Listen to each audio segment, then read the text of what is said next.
নমস্কার বন্ধুরা। ভাবুন তো, গত কয়েকদিনে এক অদ্ভুত ঘটনা ঘটেছে। খবরটা শুনলে আপনিও অবাক হবেন। ডোনাল্ড ট্রাম্প, হ্যাঁ, আমেরিকার সাবেক প্রেসিডেন্ট, একটা না দুটো না, চারবার ফোন করেছিল ভারতের প্রধানমন্ত্রী নরেন্দ্র মোদীকে। কিন্তু মোদিজি একবারও সেই কল রিসিভ করেননি, একবারও না। শুনে চমকে গেছেন তো, তাই না? ভাবছেন আমি গল্প বানাচ্ছি? না, একদম না, প্রমাণ আছে। বন্ধুরা, স্ক্রিনে যে খবরটা দেখছেন, এটা কোনো সাধারণ মিডিয়ার খবর নয়। এটা জার্মানির সবচেয়ে বড় পত্রিকার রিপোর্ট। পত্রিকার নাম ফ্রাঙ্কফুর্টার অ্যালগেমেইন জাইতুং, এর ঠিক এরকমই নাম, ছোট করে যাকে এফএজেড বলা হয়। এই পত্রিকায় ব্রেক করেছে যে এই এক্সক্লুসিভ নিউজটা। আর ওরা শুধু কলের কথা বলেনি, বিস্তারিত বলেছে যে কিছুদিনের মধ্যেই 4বার ট্রাম্প কল করেছিলেন মোদিজিকে, আর মোদিজি একবারও ফোন ধরেননি, একবারও রিপ্লাই করেননি। কিন্তু গল্প এখানেই শেষ না, আসল মজা এখন শুরু হবে। কারণ এফএজেড পত্রিকা এরপর যা বলেছে সেটা শুনলে আপনার বুক গর্বে ফুলে উঠবে। সত্যি বলছি, মনে হবে উঠে দাঁড়িয়ে ভারত মাতা কি জয় বলে চিৎকার করি। কেন বলছি জানেন? শুনুন আসল কাহিনী। বন্ধুরা, এফএজেড বলছে যে ট্রাম্প প্রশাসন গর্ব করে দাবি করেছিল তারা দুনিয়ার সব দেশকে ট্রেড ওয়ারে হারিয়েছে। কিন্তু জানেন কে এখনো অদম্য, কে এখনো হার মানেনি? ভারত। হ্যাঁ, ভারতই একমাত্র দেশ যে এখনো ইনভিজিবল, মানে অপরাজেয়। ট্রাম্প যত চেষ্টা করেছে ভারতকে ভাঙতে পারেনি। যেন এক অটল পাহাড়ের মতো দাঁড়িয়ে আছে ভারত, যে কাউকে চ্যালেঞ্জ করতে প্রস্তুত। আর শুধু ট্রেড ওয়ারে না, ভারত মোদীর নেতৃত্বে এমন অবস্থানে আছে যেখানে সে সরাসরি আমেরিকাকে, ট্রাম্পকে চ্যালেঞ্জ দিচ্ছে। ভাবুন তো, এটা ছোটোখাটো ব্যাপার নয়। কারণ যেসব বড় বড় নেতা আছে, পুতিন, শি জিনপিং, তারাও ট্রাম্পের কল রিসিভ করে। যত বড় শত্রুতা থাকুক না কেন, একবারের জন্য হলেও কল ধরেন। কিন্তু মোদিজি একবারেও মুখের ওপর না বলে দিয়েছেন। আর এটাই শুধু ট্রাম্পকে নয়, গোটা আমেরিকাকে ধাক্কা দিয়েছে। কারণ এর আগে এমন দৃশ্য কেউ দেখেনি। কিন্তু ভারতের আসল রাগটা কোথায় জানেন? শুধু ট্যারিফ বাড়ানো বা ট্রেড ওয়ার না, এগুলো মিটিং করে সমাধান করা যায়। আজকে না হোক কালকে সমাধান হয়েই যাবে।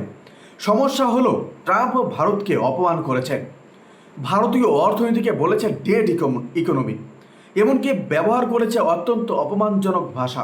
এই অপমান ভারত মেনে নেয়নি। তাই মোদিজি সরাসরি সিদ্ধান্ত নিয়েছেন এই কল রিসিভ হবে না। এখন ভাবুন, এই খবর আমেরিকায় কি তোলপাড় করেছে। প্রথমবার কোনো নেতা এমন করে ট্রাম্পকে অগ্রাহ্য করলো। আর এর মানে এটা শুধু কূটনৈতিক বার্তা নয়, ট্রাম্পের গালে সোজা একটা চপেটাঘাত, মানে চর। এবার শোনেন, এফএসজেড পত্রিকার মূল বিশ্লেষণটা ছিল আরও চমৎকার। তারা লিখেছে যে ভারত এই ঘটনায় একটু নার্ভাস হয়নি, না রাগ না ভয়।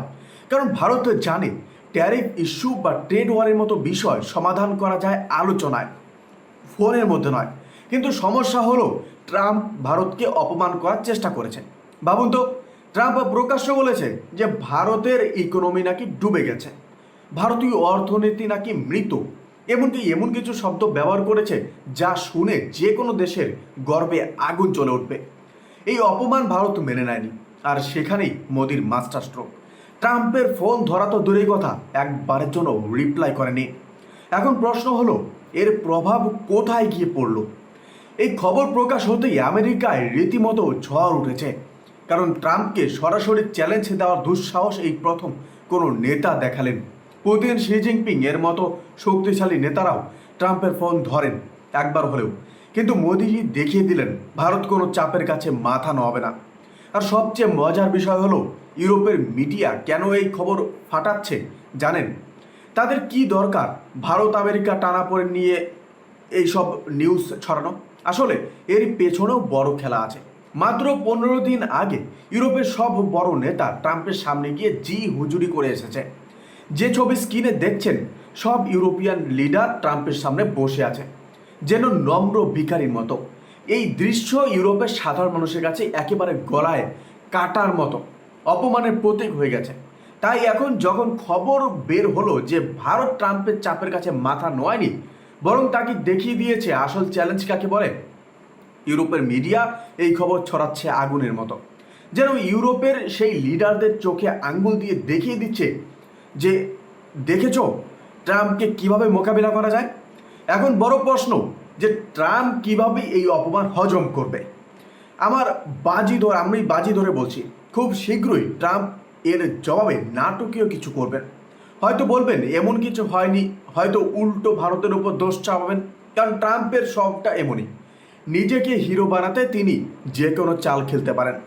কিন্তু একটা জিনিস এখন পুরো দুনিয়া বুঝে গেছে, ভারত চুপ করে বসে থাকা দেশ নয়। 50% নয়, 500% ট্যারিফ চাপালেও ভারত মাথা নোয়াবে না, বরং দেখিয়ে দেবে কিভাবে চ্যালেঞ্জের জবাব দেওয়া হয়। আর এ কারণেই আজকের এই খবর শুধুমাত্র আমেরিকার জন্য ধাক্কা নয়, পুরো গ্লোবাল পলিটিক্সের জন্য একটা গেম চেঞ্জার মুহূর্ত। বন্ধুরা, এই বিষয়ে আপনাদের কি মতামত অবশ্যই আমাদের কমেন্ট করে জানাবেন। ভালো থাকবেন, সুস্থ থাকবেন, ধন্যবাদ। দেখা হচ্ছে নতুন একটি ভিডিওতে। জয় হিন্দ।